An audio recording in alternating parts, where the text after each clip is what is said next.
प्रातराश कर लिया, अपने सुगंधित द्रव्यों का भी धारण कर लिया, आभूषण भी धारण कर लिया, अपने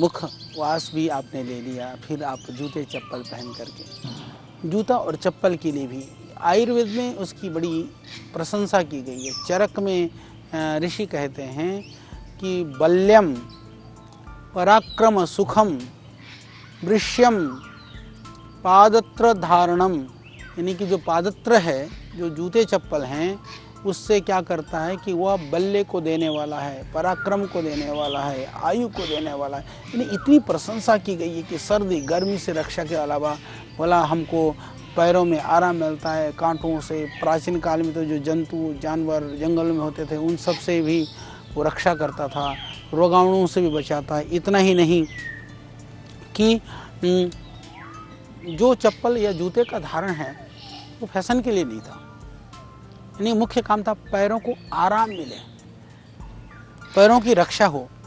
तो मैं आपसे पूछता हूँ कि आज जिन जूतों को हम पहनते हैं, विविध तरह के मटेरियल से बने हुए जूते, बहुत टाइट कसे हुए जूते, और घंटों तक यदि आप जूते पहनते हैं तो भी मेरा निवेदन है कि हमको लगातार 10-10, 20-20 घंटे तक पैरों में जूते डाले रखते हैं। उससे क्या होता है? उससे श्रांत पैदा होती है, पैरों में गर्मी पैदा होती है, जो जा कर के आप दिमाग को जो है नुकसान पहुंचाता है। तो यानी जिन जूतों से हमको सुख मिलना था, वही जूते हमको कई बार नुकसान पहुंचा देते हैं। जूतों से कहा कि इससे त्वचा ठीक रहती है। हमने देखा कि कई बार उन जूतों से एलर्जी हो जाती है, एलर्जी होकर के त्वचा के रोग हो जाते हैं। कहा कि जूतों से आपकी आँख की रोशनी ठीक रहती है। यदि आपने टाइट कर करके मोटा मोजा डाला और उन जूतों को ऐसे ही पहने रहे तो उससे आँखों की रोशनी में भी नुकसान पहुंचता है। तो ठीक माप के होने चाहिए जूते, सुविधा वाले होने चाहिए। और मज़ेदार बात तो यह है कि हम देखते हैं कि कई बार तो कई लोगों के तो जूतों में से, मोजों में से ऐसी बदबू और ऐसा सड़ांध आता है मानो कि कई मरे हुए जानवर जो है ना कहीं पड़े हुए हों। इतनी खतरनाक स्थिति में भी लोग चलते हैं। यानी कि हम जीवन को जी रहे हैं, परंतु वो जीवन क्यों जी रहे हैं, उससे क्या होएगा, ये हमको सोचना होगा। इतनी बदबू आती है। और ऐसी बात नहीं कि वो गरीब लोग हैं या बहुत ही मजदूर तबके के लोग हैं, अभावग्रस्त लोग हैं, उनके नहीं। जो बड़े बड़े पोस्ट पर हैं, क्षमा करिएगा, बड़े बड़े पदों पर हैं, जो करोड़पति हैं, उनके पैरों में से भी, उनके जूतों में से भी हमने वो श्रांत को देखा है। तो आप प्रयास करिए कि हाँ, यदि आपके पसीने में से बदबू आती है, आपको ज़्यादा पसीना आता है, तो उसकी चिकित्सा करिए। यदि पसीना इतना ज़्यादा आता है तो टाइट जूते मत पहनिए। सर्दी भी है तो आप चप्पल के ऊपर मोजे पहन लीजिए, या थोड़े से जूते का साइज ठीक रख लीजिए। कपड़े का जूता पहनिए, आप चमड़े का जूता मत पहनिए। ये तो हमको समझना होगा, सोचना होगा। अपनी प्रकृति के अनुसार, अपने रोगों के अनुसार हमें जूतों का और चप्पल का चयन करना चाहिए। ये आयुर्वेद आज से हजारों वर्ष पहले ऋषि लोग कह गए। चरक से लेकर के महर्षि सुश्रुत से लेकर के सारे महर्षि इस बात को कह करके गए। और इसी तरह से आज फैशन में माता बहनों को देखो, ऐसे ऊंची हील वाली, हिल तो हमने पहाड़ को सुना था, चप्पल में भी हिल होने लगा। तो वो जो पहाड़ है, जो पहाड़ वाले जो चप्पल है ना, उसको आप न पहने, क्योंकि उससे जो बैलेंस गड़बड़ाने से आपको विविध तरह की बाद में, जैसे आप हमारी जो बेटियां हैं, बहनें हैं, वो जवानी में वो ऊंचे हील के चप्पल पहन लेती हैं, तो बाद में जा कर के उनको वेरिकोज वेंस होने की संभावना है, शाइटिका होने की संभावना है, डिस्क होने के स्लिप डिस्क वगैरह होने की जो संभावना है। तो इस तरह की संभावनाएं बढ़ सकती हैं। जब संभावना बढ़ सकती है तो फैशन के दिन तो कुछ महीने होते हैं, कुछ वर्ष होते हैं, पर जब पीड़ा है तो ज़िंदगी भर झेलनी पड़ती है। तो इसीलिए ऊंची एड़ी वाले जूते चप्पल, ये कोई सुविधा भी नहीं मिलता इससे, ये असुविधाजनक तो ही हैं, साथ साथ में बहुत तरह की समस्याओं को भी उत्पन्न कर सकते हैं। इसी तरह से जो जूते हैं, चप्पल हैं, इनको भी शास्त्रों में कहा कि मौसम के अनुकूल होनी चाहिए। तो मौसम के हिसाब से, पर मौसम के अनुकूल का अर्थ ये नहीं कि वो आपके घर में दर्जनों नहीं सैकड़ों की संख्या में होनी चाहिए। जितना ज़रूरी है उतने ही आप रखें, जितना ज़रूरी है। यदि आप, मैं तो ऐसा मानता हूँ, चाहे वो वस्त्र है, चाहे जूते हैं, चाहे कोई भी पदार्थ है, यदि आपके लिए बहुत ज़रूरी नहीं है फिर भी आप उन पदार्थों को अपने पास संग्रहित करके रखते हैं, तो ध्यान रखना मेरे भाई मेरी बहन, आप किसी के हिस्से का, किसी दूसरे के अधिकार को आप छीन रहे हैं। आपके पास वो चप्पल और जूते बेकार पड़े हैं। न जाने कितने लोग इस देश में, इस दुनिया में हैं जिनके पास पैरों के लिए एक चप्पल भी नहीं है। मैं देख रहा था इस कोरोना के काल में, जब लोग अभी पैदल पैदल वो सैकड़ों किलोमीटर पैदल चल रहे हैं, उनके पैरों में, उनके तन में वस्त्र नहीं है, पैरों में जूते या चप्पल नहीं है, और आपके पास दर्जनों चप्पल हैं, दर्जनों जूते हैं। क्या आपका जूते में से एक जूता कहीं उसका हिस्सा तो नहीं था जो पैदल चल रहा है, जो नंगे पांव चल रहा है? ये हमको ध्यान रखना चाहिए। हमें किसी भी वस्त्र का, किसी भी वस्तु का संग्रह उतना ही करना चाहिए जितना आपके लिए ज़रूरी है। ध्यान रखना, जो आपके लिए ज़रूरी नहीं है, यदि उसका संग्रह आप करते हैं तो आप पुण्य का संग्रह नहीं कर रहे हैं, आप पाप का संग्रह कर रहे हैं। तो यही बात है, क्योंकि मैं देखता हूँ बहुतों के घर में, घर छोटा है, चप्पल इतनी है, यदि खोलो दराज तो चप्पल धड़धा के गिरते हैं, घर में घुसो तो चप्पलों के चट्टे लगे हुए हैं, चप्पल जूते, क्या करेंगे इसका? जितना ज़रूरी है, मिनिमम जो हमारी रिक्वायरमेंट है, आप उसके हिसाब से ही इन चीज़ों का संग्रह करिए। इससे ज़्यादा कभी भी कभी मत करना। तो जूते चप्पल के लिए कहा कि ये मौसम के अनुकूल होना चाहिए। मौसम के हिसाब से ही हमको, फैशन के चक्कर में हम कई बार भूल जाते हैं। यानी आज से मेरी बात को सुन करके आप इतना ही समझ लें, चाहे वो जूते हों, चाहे चप्पल हों, चाहे कपड़े हों, चाहे गहने हों, चाहे सजावट के सामान हो, चाहे इत्र और खुशबू हो, यदि हम जिस दिन से ये सोचेंगे कि ये मेरे देह के धारण करने के लिए है, मेरे जीवन को चलाने के लिए है, मेरे लिए यह औषधि है, मेरे लिए यह स्वास्थ्य है, यदि ऐसा मानेंगे तो आपकी चाल ढाल फैशन सब बदल जाएगा।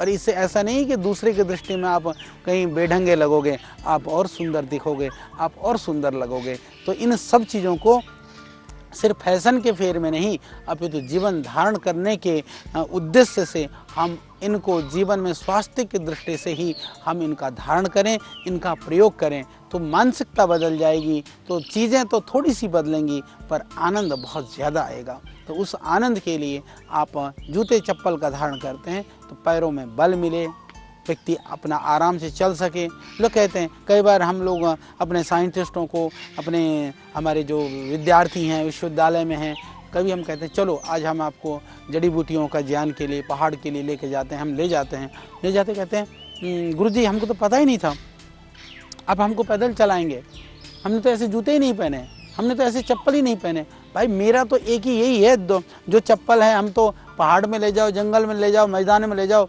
हमको तो ये भी नहीं पता कि आपको, हाँ इतना तो पता है जब किसान काम करता है, दलदल में होता है, कीचड़ में होता है, तो थोड़े अलग तरह के जूते होते हैं, या फिर सर्दी गर्मी के हिसाब से थोड़ा अलग हो सकता है। मैदान के अलग, पहाड़ के अलग, दौड़ने के अलग, घर के अलग, पार्टी के अलग, न जाने कितनी वैरायटियाँ बना दी हैं। अब सोचो ना, कम से कम कितनी वैरायटी से काम चल सकता है, उतने ही रख लो। अधिकता से कितनी अधिक वैरायटी संग्रह हो सकता है, इसका अंत नहीं है हमेशा। इसलिए हमारे शास्त्रों में कहा कि कोई भी अति का कोई अंत नहीं है, इसीलिए मिनिमम का अंत है, कम से कम का अंत तो है ही है।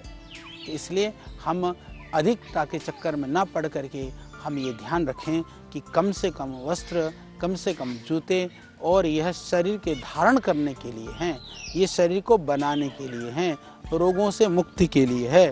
हम इसको ध्यान रखें, इसको ध्यान में रखते हुए जूते और चप्पलों का धारण करें।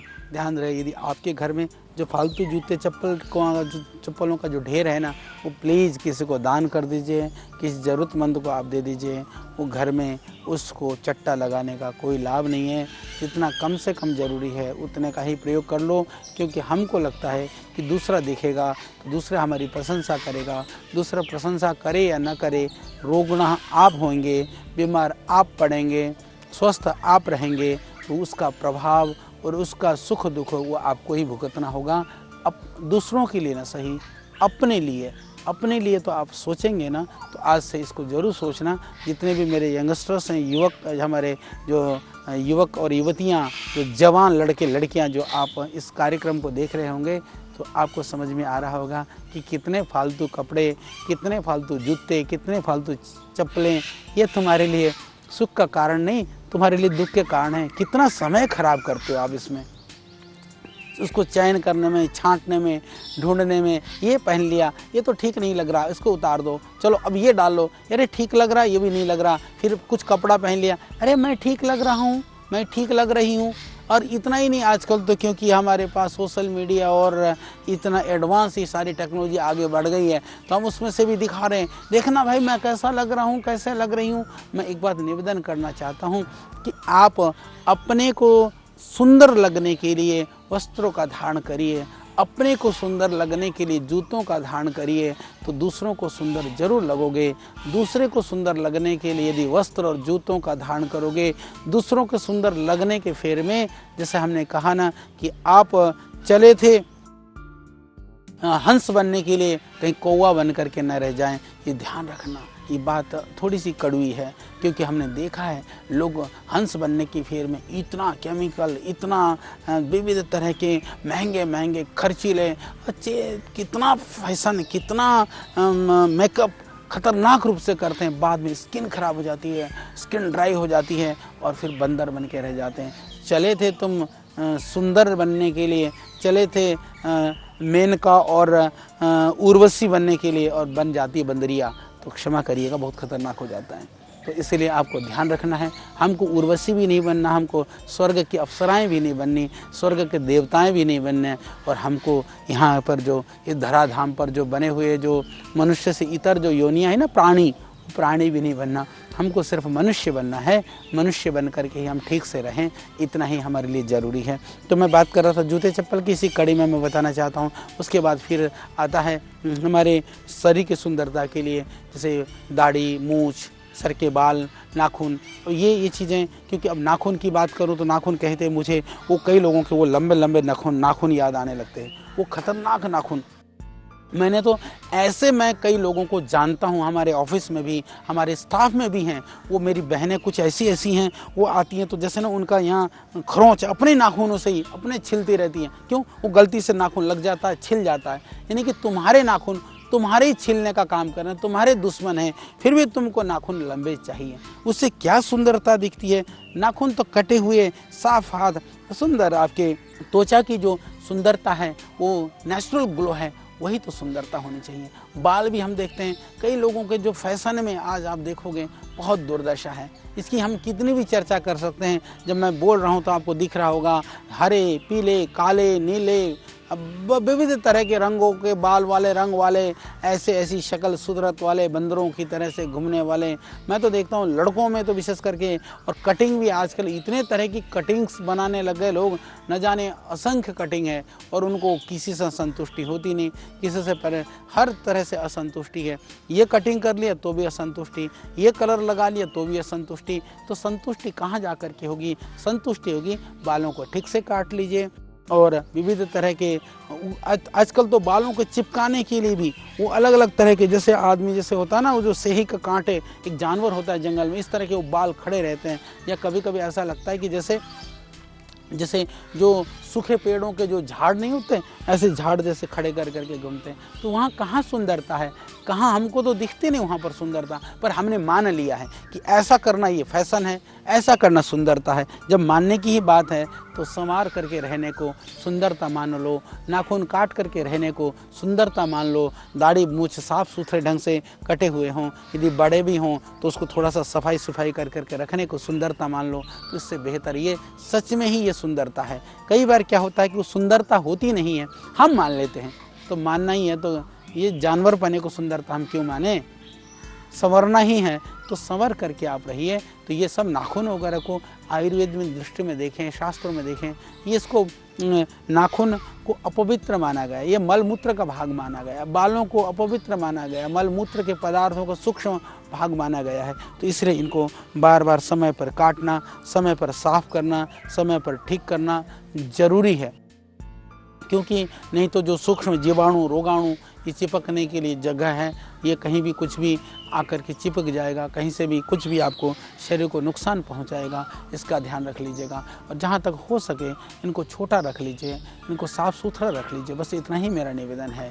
तो इससे जो शरीर की स्वच्छता बनी रहेगी, शरीर स्वच्छ होगा तो निरोग होगा, निरोग होगा तो सुंदर होगा, सुंदर होगा तो ताजगी आएगी, ताजगी आएगी तो शरीर की पुष्टि होगी, आयु की वृद्धि होगी। तो इससे फिर आप बड़ा आनंद में आप होंगे। तो इसी तरह से जैसे मैं कहना चाहता हूँ कि हम ये शरीर की पुष्टि तुष्टि की बात करी, आँखों में सुरमा, फिर उसके बाद में सारी चीज़ों का वर्णन कर रहे हैं, तो हम बताना चाहते हैं कि आँखों में सुरमा भी तो स्वास्थ्य को बनाने के लिए ज़रूरी है ना। तो सुरमा आजकल तो माताएं बहनें काजल लगाती हैं, सुरमा लगाती हैं, फैशन के लिए तो लगाती हैं, पर निवेदन करना चाहता हूँ कि आयुर्वेद के हिसाब से फैशन उसका प्रयोजन नहीं है, वो आँखों की रक्षा के लिए, आँखों की रोशनी बढ़ाने के लिए है। यदि आप नियमित रूप से सुरमा लगाते हैं तो इससे, इस सुरमा से आप अलग अलग तरह के जो नेत्र बिंदु हैं, आई ड्रॉप डालते हैं, तो ये आँखों में डालते रहना चाहिए।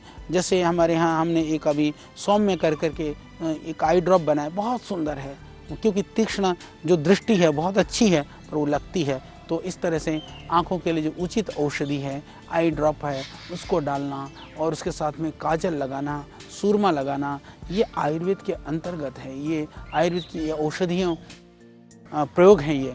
इसलिए क्योंकि अग्नि जो है, जो नेत्र है ना, वो अग्नि तत्व प्रबल होता है, अग्नि तत्व प्रधान इंद्रिय होता है।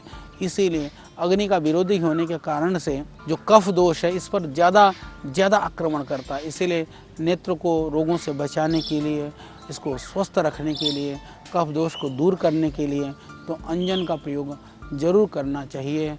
और इसमें आयुर्वेद के अंदर तो विविध तरह के जड़ी बूटियों का, विविध तरह के प्रयोगों का वर्णन किया गया है। यदि सरल में यदि आपको बताऊं तो आँख के लिए जो सूरमा बनाने के लिए जो मेरी माताओं बहनों ने बताया, एक सरल उपाय है। प्राचीन काल में या जो गांव में देहात में रहते अभी भी करते हैं, आप गाय के घी के बाती को घी में रख करके तेज़ बत्ती जला करके ऊपर एक बर्तन रख देते हैं, तो धीरे धीरे काजल इकट्ठा हो जाता है। बहुत लाभकारी है। बना हुआ काजल भी औषधीय गुणों से युक्त हो तो आप उसको प्रयोग कर सकते हैं। इस तरह से आँखों का जो रोग है, आँखों की जो बीमारी है, ये सब उससे समाप्त हो जाएंगे, इससे ये स्वच्छ हो जाएंगे और ये बहुत लाभकारी है। तो इसके लिए हमको ध्यान रखना है। पुरुष लोग भी कई क्षेत्रों में काजल वगैरह लगाते हैं, परंतु कई जगह पर नहीं लगाते हैं। तो जिन क्षेत्रों में यूज़ करते हैं यूज़ कर सकते हैं, नहीं करें तो कोई बात नहीं, पर माताएं बहनें इसका प्रयोग करती हैं तो करें। पर हमको तो याद है बचपन में हमारी माताएं हमको, माँ जो है ज़रूर काजल लगवाती थी। तो बच्चों को तो आप ज़रूर काजल लगवाइए, औषधि युक्त काजल लगाइए, उससे उनकी आँखों की रोशनी बढ़ेगी, आँखों की रक्षा होगी, ये बहुत ज़रूरी है। तो इसके अलावा, काजल के अलावा, जैसे हमने कहा कि ये अलग अलग तरह का जो काजल है, सुरमा है, इसका जो प्रयोग है बहुत ही लाभकारी माना गया है। जैसे पुरुष को भी काजल लगाना हो, दिन में लगा करके अच्छे नहीं लगता तो रात को लगा करके सो सकते हैं, और रात को ही, क्योंकि कफ वगैरह की मात्रा अधिक होती है। हालांकि प्रायः हम काजल वगैरह दिन में लगा करके घूमते हैं, तो आयुर्वेद में तो ये लिखा है कि रात को भी आप लगा करके सोना चाहिए। और ये बड़ी विचित्र बात है, क्योंकि दिन में लगाते हैं तो आंखों का पानी वगैरह ज़्यादा निकलता है, तो दिन में वैसे पित्त बढ़ा होता है, तो कहा कि रोशनी में इससे विपरीत प्रभाव पड़ सकता है। काजल फैशन के लिए दिन में सही, पर नेत्र ज्योति को बढ़ाने के लिए आपको रात को लगाना चाहिए। रात को लगाने के लिए अंजन का प्रयोग भी रात को लगाने के लिए कहा है। सुरमा को भी प्रातःकाल लगाने के लिए कहा है। और जो आँख में डालने की औषधियाँ भी हैं, या तो सूर्योदय से पहले या सूर्यास्त के बाद में डालने पर वह ज़्यादा लाभकारी होता है। कि बाहर के जीवाणुओं से, कीटाणुओं से रक्षा करता है, और ये आपके पलकों को, जो पलकों के बाल हैं, आँखों की जो सुंदरता है उसको भी बना करके रखता है, इसीलिए इसकी आवश्यकता है। तो इसके बाद में जैसे अपने सब कार्य कर लिया तो इसके एक काम रह जाता है भोजन। भोजन के विषय में हम बहुत विशद चर्चा करने वाला हैं। एक पूरा मैंने सोचा है कि इस बार हम भोजन की बहुत गहरी चर्चा करेंगे। तो आयुर्वेद के अनुसार जो स्वास्थ्य को बना के रखने के लिए भोजन बहुत ज़रूरी है। भोजन को ही सब आरोग्य का मूल माना गया है। तो उचित मात्रा में उचित समय पर भोजन करना, बार बार मैं आपको इस बात को बताता हूँ। तो भोजन की मात्रा कितनी होनी चाहिए, हमारी जो पाचन शक्ति है वो उस पर निर्भर करता है, उसके हिसाब से हमको भोजन लेना चाहिए। और अलग तरह के जो हमारा खाद्य पदार्थ हैं, चावल है, जौ है, दलिया है, और अलग अलग तरह से जो पचने के लिए लाभकारी हैं या जो प्राकृतिक हैं, ये बहुत ज़्यादा ज़रूरी है। हमको हल्के पदार्थ हों और पचने वाले हों और भूख को बढ़ाने वाले हों, तथा जिनका पाचन शक्ति जो है जिससे बढ़े, यानी कि भोजन का तात्पर्य है पाचन शक्ति को बढ़ाने वालों, यानी पचे भी जाए। यानी दोनों ही बातें हैं, भोजन से शक्ति मिलती है, शक्ति से पाचन शक्ति की शक्ति बढ़ती है। तो इसलिए जो पचे, पाचन शक्ति को बढ़ाए, ऐसे भोजन को हम खाएं तो ऐसे भोजन से पाचन शक्ति की अभिवृद्धि होगी।